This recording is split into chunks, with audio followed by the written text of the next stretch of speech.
ये है 50mm f1.8 lens. ये फोटोग्राफर्स का one of the most favourite और कोई भी ब्रांड हो one of the most selling lens होता है। रीज़न जो है इस लेंस का one of the most favourite होने का वो है amazing quality with relatively low price. As a beginner जब ये लेंस मैंने पहली बार यूज़ किया तब वो मेरे लिए बहुत ही एक्साइटिंग और सरप्राइजिंग मोमेंट थी, क्योंकि मुझे तब पता चला कि एक हाई क्वालिटी लेंस की इंपॉर्टेंस क्या होती है। और जब कोई भी बिगिनर 1855 किट लेंस के बाद ये लेंस यूज़ करता है तभी उसको पता चलता है कि हाई क्वालिटी लेंस क्या होता है। क्योंकि 1855 पे आपको 50 mm फोकल लेंथ तो मिलती है, लेकिन वहाँ पे एपर्चर 5.6 होता है और यहाँ पे 1.8 होता है, जो कि बहुत ही बड़ा डिफरेंस है। अब ये लेंस जो है वो 1.8 एपर्चर पे आने वाला सबसे सस्ता लेंस है। 1.8 एपर्चर बहुत ही अच्छा माना जाता है, जो कि लो लाइट में भी हेल्पफुल होता है और आपकी इमेजेस प्रोफेशनल लुकिंग बनाता है। लेकिन एपर्चर और प्राइस को अगर साइड में रखें तो ये लेंस की जो सबसे अच्छी बात मुझे जो लगती है वो है इसकी focal length. 50 mm focal length standard focal length की जो रेंज होती है 35 से 85 mm उसके बीच में आती है। इसीलिए 50 mm पे क्लिक की हुई कोई भी फ़ोटोज़ जो है वो बहुत ही बैलेंस्ड लुक प्रोवाइड करती है। मतलब उससे क्लिक की हुई कोई भी फ़ोटोज़ ना तो जूम्ड इन दिखती है, मतलब ना तो वो टाइट दिखती है, ना तो बहुत ही वाइड एंगल दिखती है। इसलिए ये लेंस से क्लिक की हुई सभी फ़ोटोज़ आपको बहुत ही बैलेंस्ड कंपोजिशन प्रोवाइड करेंगी। और ऐसा भी बोला जाता है कि 50 mm फोकल लेंथ जो है वो ह्यूमन विज़न जो है उसका पर्सपेक्टिव प्रोवाइड करती है, लेकिन ऐसा कुछ नहीं है, क्योंकि ह्यूमन विज़न बहुत ही कॉम्प्लिकेटेड होता है। लेकिन फिर भी 50 mm फोकल लेंथ बहुत ही स्पेशल लुक आपको प्रोवाइड करेगी। नेक्स्ट, ये जो लेंस है उसका सबसे ज़्यादा यूज़ होता है वो है portrait photography, wedding photography, kids photography, couple photography. क्योंकि जब आप इस लेंस को कपल फोटोग्राफी या फिर वेडिंग फोटोग्राफी में यूज़ करते हो तब आप बैकग्राउंड और सब्जेक्ट को बैलेंस में कंपोज कर सकते हो। आप सब्जेक्ट के साथ साथ बैकग्राउंड को भी शो कर सकते हो, आपकी फ़ोटोज़ में कॉन्टेक्स्ट इन्वॉल्व कर सकते हो, स्टोरीज इन्वॉल्व कर सकते हो। इसीलिए ये लेंस वेडिंग फोटोग्राफी में बहुत ही यूज़फुल होता है और 1.8 एपर्चर होने की वजह से सब्जेक्ट को भी डिसेंट सेपरेशन मिल जाता है। 50 mm के अलावा 35 mm और 85 mm भी यूज़ होते हैं पोर्ट्रेट फोटोग्राफी में। लेकिन अगर आप 35 mm यूज़ कर रहे हो और अगर बैकग्राउंड थोड़ा बिजी है, बैकग्राउंड थोड़ा डिस्ट्रैक्टिंग है, तो कभी कभार क्या होता है कि सब्जेक्ट को आप अच्छे से सेपरेट नहीं कर पाओगे। अब बैकग्राउंड बहुत ज़्यादा दिखेगा आपकी फ़ोटोज़ में और वो थोड़ा डिस्ट्रैक्टिंग लगता है। और अगर आप नज़दीक जाओगे तो सब्जेक्ट के फेस पे जो फ्लैटरिंग इफेक्ट मिलनी चाहिए वो नहीं मिलती। और अगर 85 mm यूज़ कर रहे हो तो कम्प्लीटली सब्जेक्ट पे ही फोकस होता है और आप कॉन्टेक्स्ट थोड़ा मिस कर दोगे, बैकग्राउंड को थोड़ा मिस कर दोगे। नेक्स्ट, अगर स्ट्रीट फोटोग्राफी के बारे में बात करें तो स्ट्रीट फोटोग्राफी में भी 50 mm 1.8 का यूज़ होता है।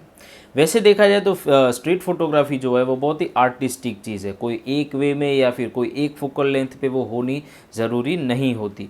लेकिन इन जनरल अगर देखा जाए तो स्ट्रीट फोटोग्राफी में बैकग्राउंड और सब्जेक्ट दोनों का सिग्निफिकेंस बहुत ही ज़्यादा होता है। इसीलिए ये लेंस उसमें बहुत ही बैलेंस कंपोजिशन और लुक प्रोवाइड कर सकता है।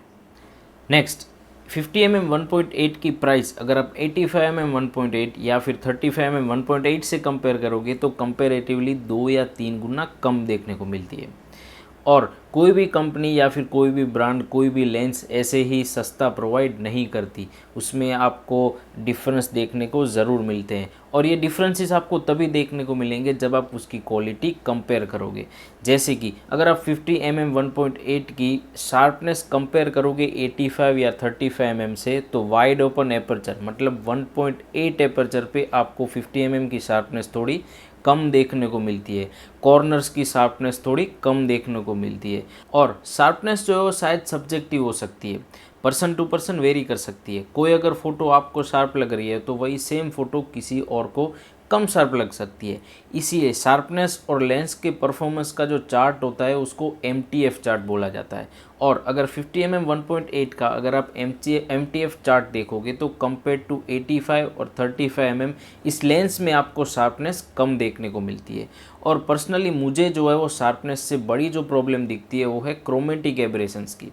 इस लेंस में आपको 85 या फिर 35 mm या फिर दूसरे जो एक्सपेंसिव लेंसेज है उसके कंपेरेटिवली क्रोमेटिक एब्रेशंस जो है वो बहुत ही जल्दी देखने को मिलते हैं। नाउ अगर आप बिगिनर हो और सोच रहे हो कि इस लेंस में तो इतनी अच्छी क्वालिटी नहीं है और महंगा लेंस कैसे लें, तो ऐसा बिल्कुल नहीं है। अगर आप सस्ता वर्जन भी 50mm 1.8 का लोगे तो भी आपको बहुत ही अच्छी इमेज क्वालिटी मिलेगी, क्योंकि आज इतनी एडवांस टेक्नोलॉजी है कि आपको कोई भी टेक्नोलॉजी में 80% क्वालिटी तो मिल ही जाएगी। जो लास्ट जो 20% क्वालिटी होती है उसको अचीव करने के लिए आपको 2 गुनी 5 गुनी या फिर 10 गुनी प्राइस देनी पड़ती है, लेकिन 95% लोगों को वो लास्ट 20% क्वालिटी की ज़रूर नहीं होती। और फोटोग्राफी में देखा जाए तो शार्पनेस से बहुत ज़्यादा इम्पोर्टेंस होता है लाइटिंग का और कंपोजिशन का। लेकिन फिर भी अगर आप ये लेंस यूज़ करते हो तो आप इसको कैसे यूज़ कर सकते हो, इसकी वीकनेसेस को कैसे छुपा सकते हो, वो हम आगे वीडियो में देखेंगे। तो सबसे पहले अगर आप पोर्ट्रेट फोटोग्राफी कर रहे हो और हाफ बॉडी शॉट, 3/4 या फिर फुल बॉडी शॉट से फ्रेम फिल कर रहे हो, तब आपका जो सब्जेक्ट होता है वो नज़दीक होता है, तब आपको शार्पनेस में ज़्यादा दिक्कत नहीं देखने को मिलेगी। लेकिन अगर आपको थोड़ी बहुत दिक्कत देखने को मिलती भी है तो आप लाइट रूम में थोड़ी शार्पनेस बढ़ा दोगे तो भी वो प्रॉब्लम सॉल्व हो जाएगी। और कॉर्नर शार्पनेस मैटर नहीं करती, क्योंकि ऐसी फ़ोटोज़ में इन जनरल आपका बैकग्राउंड वैसे भी ब्लर होगा। लेकिन अगर आपका सब्जेक्ट दूर है, आप सब्जेक्ट को दूर रख के 1.8 पे आप फ़ोटो क्लिक करोगे तो आपकी जो ओवरऑल फ़ोटो की शार्पनेस है वो आपको थोड़ी कम देखने को मिलती है। तो ऐसी सिचुएशन में जब आपका सब्जेक्ट बहुत ज़्यादा दूर है तब आप फ़ोटो को f2.8 या फिर f4 पे क्लिक कर सकते हो, क्योंकि MTF चार्ट भी अगर आप देखोगे तो इस लेंस की जो पीक शार्पनेस है वो f2.8 और f4 पे देखने को मिलती है। नेक्स्ट, जैसे कि मैंने पहले बताया कि इस लेंस में मुझे शार्पनेस से ज़्यादा जो प्रॉब्लम फेस करनी पड़ती है वो है क्रोमेटिक एब्रेशन। अगर आप हार्ड लाइट पे इस लेंस से वाइड ओपन एपर्चर पे शूट करोगे तो आपको क्रोमेटिक एब्रेशन बहुत ही जल्दी दिख जाएगा। इसीलिए अगर आपके सब्जेक्ट के पीछे, ठीक पीछे अगर कोई शाइनी ऑब्जेक्ट है या फिर स्पेशली अगर फेस के पीछे कोई शाइनी ऑब्जेक्ट है तो आपको फेस की एज के अराउंड तुरंत ही क्रोमेटिक एब्रेशन देखने को मिल जाएगा और वो बहुत ही जल्दी विजिबल हो जाएगा, क्योंकि जनरली व्यूअर का जो फोकस होता है वो सब्जेक्ट के फेस पे होता है। तो ऐसी सिचुएशन में आप बैकग्राउंड को थोड़ा डार्क चूज़ कर सकते हो या फिर आप शेड में फ़ोटोग्राफी कर सकते हो या फिर अगेन आप 2.8 या फिर f4 पे क्लिक कर सकते हो फ़ोटो, क्योंकि अगेन इस लेंस का जो पीक परफॉर्मेंस है, पीक जो शार्पनेस या फिर क्रोमेटिक एब्रेशन भी आपको कम देखने को मिलते हैं वो है f2.8 और f4। नेक्स्ट, कोई भी ब्रांड में अगर आप 50mm 1.8 का सस्ता वर्जन लेते हो तो उसमें स्टेबलाइजेशन नहीं मिलता। इसीलिए अगर आप स्लो शटर स्पीड पे फ़ोटोज़ क्लिक कर रहे हो तो मोशन ब्लर आने के चांसेस बढ़ जाते हैं। उसमें भी अगर आपकी कैमरा बॉडी में IBIS नहीं है तो और ज़्यादा चांसेस बढ़ जाते हैं मोशन ब्लर आने के।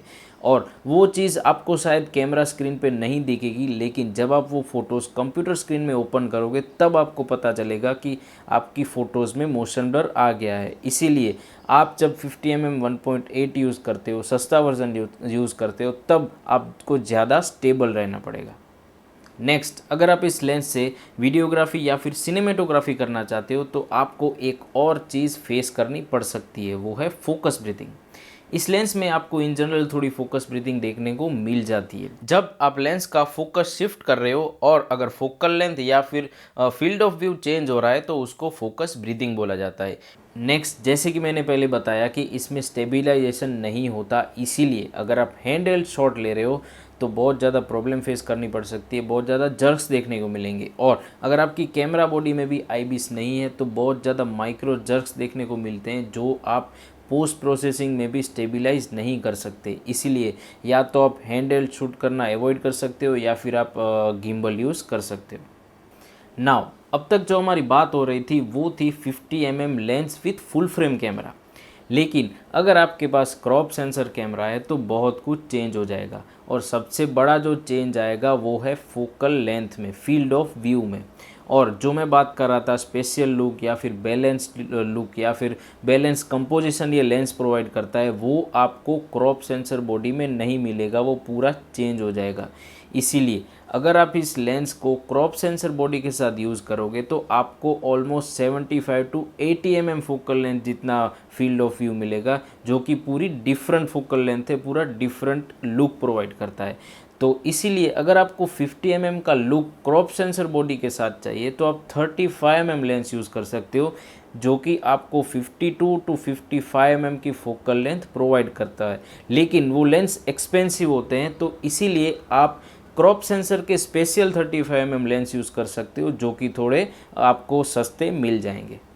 50 mm लेंस क्रॉप सेंसर के साथ यूज़ करने पर आपको और ज़्यादा स्टेबलाइजेशन के प्रॉब्लम आएंगे, क्योंकि जितना ज़्यादा जूम्ड व्यू होता है उतने ही आपको जर्क्स बहुत जल्दी देखने को मिलते हैं, और क्रॉप सेंसर बॉडीज़ में 90% क्रॉप सेंसर बॉडीज़ में आपको आई बीस नहीं मिलता। इसीलिए फ़ोटोग्राफी में स्लो शटर स्पीड को अवॉइड कीजिए और वीडियोग्राफी में हैंड हेल्ड को अवॉइड कर सकते हो। लेकिन एक पॉजिटिव चीज़ भी होती है, जैसे कि पोर्ट्रेट फोटोग्राफी में सबसे ज़्यादा अगर फोकल लेंथ जो यूज़ होती है वो है 85 mm।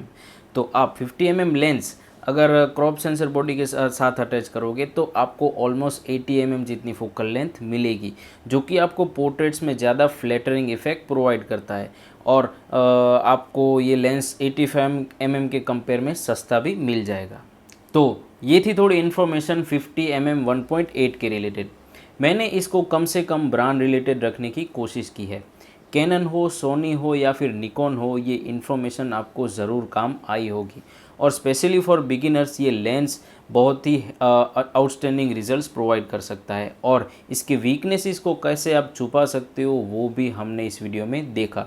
तो मुझे कमेंट्स में ज़रूर बताइए कि आप ये लेंस यूज़ करते हो या फिर नहीं करते, और मिलते हैं नेक्स्ट वीडियो में, और जाते जाते लाइक और सब्सक्राइब ज़रूर करते जाइएगा।